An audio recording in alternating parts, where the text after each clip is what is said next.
Saya Ahmad Widodo sebagai coach dan sebagai coach adalah Ibu Rahamni Merbayanti. Kegiatan ini dilatar belakangi adalah Ibu Rahamni Merbayanti adalah seorang guru di SMP 2 Karanggede. Beliau merasa kesulitan dalam pembelajaran di kelas karena ada satu anak ketika pembelajaran berlangsung tidak bisa tenang atau kelebihan energi. Lari ke sana kemari dan sering mengganggu temannya. Adapun tujuan kegiatan adalah Ibu Rahamni ingin berdiskusi minta pendapat dengan rekan sejawat agar beliau dapat menemukan ide atau solusi untuk dapat menfokuskan dan meningkatkan perhatian dan keaktifan murid tersebut dalam pembelajaran, sehingga murid menjadi lebih memahami pembelajaran dan target dapat tercapai dengan baik.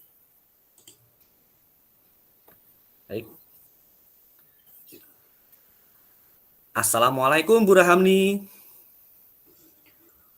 Waalaikumsalam warahmatullahi wabarakatuh, Pak Ahmadi. Wah. Kayaknya Bu Rahamni lagi tidak semangat nih. Kayak ada yang sedang dipikirkan.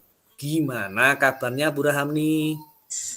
Nggih, alhamdulillah kabar saya baik sehat, Pak. Cuma ini loh, Pak, saya lagi bingung. Kurang semangat lah saya. Loh. Tidak semangat kenapa Bu Rahamni? Sini. Yuk cerita kita sharing. Iya nih, Pak. Aduh, panjenengan longgar nggih waktunya. Tidak sedang sibuk kan? Saya pengen curhat nih, Pak Ahmadi. Oh, tentu saja longgar, Bu. Saya tidak sibuk. Oke, baik. Monggo ngobrol yuk. Amin, alhamdulillah. Baik, terima kasih Pak Ahmadi. Memang saya pengen ngobrol, diskusi sama Pak Ahmadi. Siapa tahu dengan diskusi sama panjenengan, saya jadi lega dan lebih tercerahkan gitu Pak Ahmadi. Ya, Bu Rahamni, semoga obrolan kita nanti bisa bermanfaat ya, Bu. Amin, nggih Pak Ahmadi. Apa ini yang Bu Rahamni rasakan? Kenapa Bu Rahamni jadi tidak bersemangat? Ini Pak Ahmadi. Saya tuh pada saat pembelajaran, ada siswa saya yang suka mengganggu temannya. Namanya Mas Rafa. Dia itu selalu usil ke sana kemari, tidak mau diam. Jadi pembelajaran di kelas itu jadi kurang fokus, Pak. Sangat mengganggu proses pembelajaran saya. Ngoten Pak Ahmadi. Oh, ya Bu Rani. Jadi pembelajaran Ibu terganggu karena ada anak yang selalu usil dalam mengikuti pelajaran ya, sehingga menyebabkan pembelajaran di kelas terganggu dan kurang fokus. Nggih, laras Pak Ahmadi. Jadi dia itu selalu usil ganggu teman-temannya. Dan malah kurang memperhatikan apa yang saya sampaikan begitu loh Pak Ahmadi. Dan otomatis kan teman-temannya juga jadi terganggu Pak Ahmadi. Ya. Saya paham maksud Bu Rahamni. Begini Bu Rahamni apa yang menyebabkan anak tadi kurang fokus dan usil dan suka mengganggu teman-temannya? Nggih Pak Ahmadi. Jadi begini Pak, setelah saya perhatikan ternyata si Rafa ini memang kurang perhatian Pak dari kedua orang tuanya. Ternyata dia itu tinggal sama neneknya saja di rumah itu. Dan kedua orang tuanya itu merantau ke Jakarta Pak, cari uang ya untuk menghidupi keluarganya itu. Dan seperti kita tahu ya Pak ya, kalau anak ikut simbahnya itu kan ya gimana ya Pak ya. Ya, Yang penting kalau uang Jawa itu bilang sing penting meneng gitu. Minta ini dikasih, itu dikasih, permintaannya dituruti, tetapi kurang memperhatikan kebutuhan batiniahnya kan Pak. Karena padahal pada dasarnya itu anak itu sangat butuh perhatian Pak dari kedua orang tuanya di masa tumbuh kembangnya itu agar dia itu bisa berkembang dengan baik sesuai dengan usianya gitu kan Pak. iya, iya, iya. Bu Rahamni sudah tahu ya penyebabnya. Nggih Pak. Nah karena sikapnya seperti itu ya begitulah karena kurang perhatian tadi itu akhirnya dia jadi cari perhatian karena kurang perhatian tadi cari perhatian di kelas, cari perhatian sama temennya, gurunya dengan cara itu tadi ngusilin teman-temannya. Bu Rahamni, Nggih. kondisi itu terjadi setiap hari atau pada hari tertentu saja, Bu? Oh nggih. Kalau hal seperti ini terjadi setiap hari Pak. Ketika saya mengajar pasti dia seperti itu. Sudah saya tegur nanti diam sebentar gitu lagi. Dan ini ketika saya sharing dengan teman-teman, dengan guru mapel lain itu juga sama Pak. Ternyata kejadiannya juga seperti itu. Seperti apa yang saya rasakan Pak Ahmadi. Oh, menurut Bu Rahamni, masih adakah faktor lain yang menyebabkan si anak tadi kurang fokus dan suka usil, Bu? Nggih Pak Mati. Setelah saya telusuri lebih mendalam, ternyata si anak ini, si Rafa ini selain kurang perhatian ternyata juga bisa dibilang dia itu kelebihan energi Pak.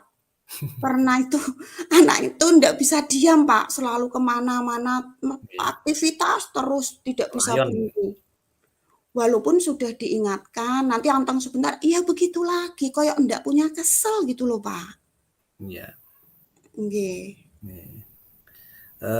Dari apa yang Bu Rahamni sampaikan, rencana ke depan yang perlu dilakukan Bu Rahamni biar Mas Rafa ini bisa fokus dan tidak mengganggu pembelajaran. Gimana, Bu? Nggih. Begini Pak Ahmadi, rencana saya ke depan, saya akan memanggil Mas Rafa. Akan saya ajak untuk berdiskusi dengan menggali semua keluh kesahnya, biar dia mau bercerita secara jujur gitu Pak. Dan di sini saya juga akan menerapkan segitiga restitusi supaya bisa maksimal gitu diskusi saya dengan dia. Kemudian Pak Ahmadi saya juga akan berkoordinasi dengan orang tua atau walinya simbahnya ini untuk mengatasi Mas Rafa ini supaya dia bisa fokus mengikuti pembelajaran. Dan selain itu Pak Ahmadi saya juga di kelas nantinya akan menerapkan pembelajaran sosial emosional sehingga anak terutama Mas Rafa ini ya Pak ya bisa memiliki kesadaran diri, manajemen diri yang baik dan kesadaran sosial gitu Pak. Dan selain itu saya juga akan memberikan ice breaking ataupun metode stop agar bisa mindfulness atau kesadaran penuh gitu Pak.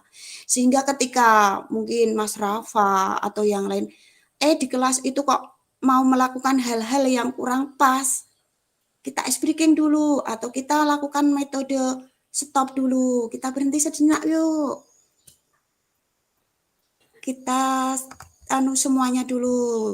Longgarkan semuanya dulu, letakkan dulu semuanya, tarik nafas, tahan, keluarkan, rasakan, dan itu kita ulang berulang kali, 2 atau 3 kali, maaf, nanti insya Allah bisa membantu kefokusan anak-anak kembali. Sehingga mereka bisa belajar dengan situasi yang mendukung gitu Pak, tentunya yang aman, nyaman, dan menyenangkan kalau tidak ada yang mengganggu, begitu Pak Ahmadi. Bagus, bagus rencananya Bu. Kemudian prioritas utama dari Bu Rahmi apa ya? Ya, prioritas utama saya ingin anak tersebut atau si Rafa itu bisa fokus Pak dalam mengikuti pembelajaran dan tidak mengganggu temannya. Itu Pak, biar pembelajaran bisa berjalan dengan baik Pak Ahmadi. Oke Bu Rahmi, langkah yang Ibu ambil sudah tepat sekali menurut saya. Mungkin ada yang lain yang Bu Rahmi ingin lakukan? Iya Pak Ahmadi, saya ada satu lagi yang selain tadi sudah saya sampaikan, saya juga akan menerapkan pembelajaran berdiferensiasi Pak Ahmadi, di mana saya harus memperhatikan kebutuhan dan kesiapan belajar murid-murid saya, terutama Mas Rafa itu, supaya energinya yang lebih itu bisa tersalur dengan baik Pak Ahmadi, sesuai dengan gaya belajarnya, sehingga pembelajaran dapat berlangsung dengan aman, nyaman, dan menyenangkan Pak Ahmadi, dan tentunya target bisa tercapai gitu Pak Ahmadi. Oke, baik Bu Rahmi. Gini Bu, untuk mencapai semua itu, apakah ada koordinasi dengan pihak yang lain menurut Bu Rahmi? Nggih, Pak Ahmadi. Iya, di awal tadi saya juga sampun menyampaikan bahwa saya juga berkoordinasi.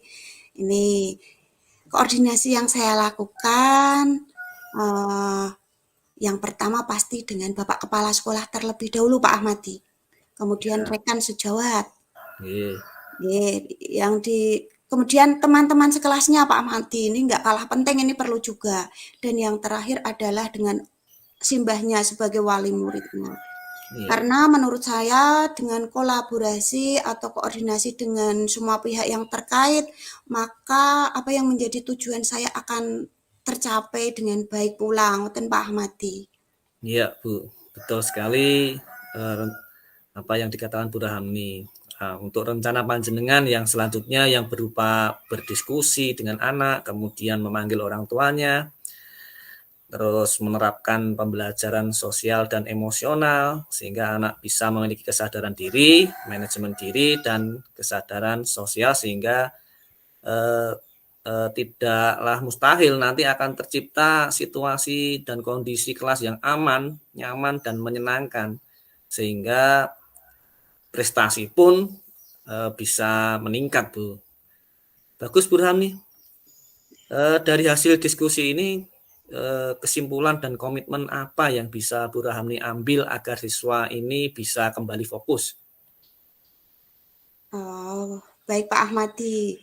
Untuk kesimpulan dan komitmen saya, supaya Mas Rafa ini ke depan bisa fokus dan tidak mengganggu temannya dalam pembelajaran, maka saya akan mengajak Mas Rafa menggali semua keluh kesahnya, dengan menerapkan segitiga restitusi, berdiskusi dengan Mas Rafa, Pak. Kemudian saya berkoordinasi dengan Bapak Kepala Sekolah, rekan sejawat, wali murid, dan juga teman sekelasnya. Selain itu, Pak, saya juga akan menerapkan pembelajaran sosial emosional, Pak, agar siswa saya mempunyai kesadaran diri yang baik, manajemen diri yang baik, dan juga kesadaran sosial, Pak, dalam mengikuti pembelajaran. Dan yang terakhir, Pak, tidak kalah penting ini, saya juga akan menerapkan pembelajaran berdiferensiasi, di mana saya akan selalu memperhatikan kebutuhan dan kesiapan belajar murid saya, Pak. Terutama Mas Rafa ini, supaya energinya tersalur dengan baik, sesuai dengan gaya belajarnya. Ngoten Pak Ahmadi, sehingga pembelajaran yang saya laksanakan bisa berlangsung dengan aman, nyaman, dan menyenangkan Pak Ahmadi, yang berpusat pada murid, dan tentunya tujuan prestasi bisa meningkat Pak Ahmadi. Bagus, bagus sekali Bu Rahmi. Semoga apa yang menjadi rencana Bu Rahmi dapat terlaksana dengan baik ya Bu ya, dan tetap semangat tentunya. Amin. Terima kasih banyak Pak Ahmadi. Ini panjenengan sudah mau meluangkan banyak waktu untuk saya. Bisa sharing dengan panjenengan itu adalah hal yang luar biasa. Dan alhamdulillah hari ini saya sudah lega, plong, saya senang. Saya sekarang sudah menemukan apa yang harus saya lakukan untuk mengatasi anak saya, Mas Rafa, Pak Ahmadi. Ya, alhamdulillah Bu Rahmi, sama-sama. Semoga sharing kita ini bisa bermanfaat ya Bu ya. Baik, Amin. sekarang izinkan saya pamit dulu. Sudah ditunggu istri di rumah. Ini mau diajak shopping bulanan Bu. Oh, indahnya suami siaga. Ya Bu. Oke, Mantap. terima kasih ya Bu ya. Nggih, Oke. sama-sama Pak Ahmadi, hati-hati nggih. Assalamualaikum warahmatullahi wabarakatuh. Waalaikumsalam warahmatullahi wabarakatuh.